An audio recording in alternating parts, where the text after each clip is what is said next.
Assalomu alaykum aziz kuzatuvchilarimiz. Bugun sizlar bilan bitta holat bilan bo'lishmoqchimiz. Birinchi turmushlarida 5 yil bo'lganda bitta ham homiladorlik bo'lmagan, ikkinchi turmushlariga 1 yil bo'lganda homiladorlik bo'lgan, faqat bu homiladorlik bachadondan tashqari homiladorlik bo'lgan. Matkani ichida va bachadon bo'ynida sherkada homiladorlik bo'lgan. Matchni bo'lgani uchun 6 haftada qizimizni homilasini abort qilish uchun EMA, ya'ni bachadon arteriyalarini embolizatsiyasini o'tkazishgan va keyin abort qilishgan. Va 8 oydan beri qizimizda hayz yo'q.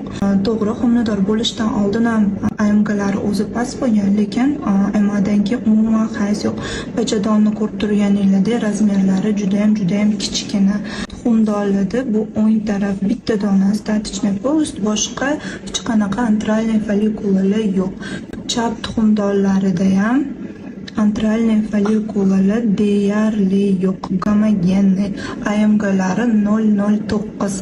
Nima demoqchimiz qizlar, EMA qildirishdan oldin agar kelajakda tug'ish planinglar bo'lsa, homiladorlikni rejalashtirayotgan bo'lsanglar, EMA qildirishdan oldin albatta reproduktolog bilan birinchi maslahatlashib, keyin bu narsani qildirish kerak yoki umuman qildirish kerak emas.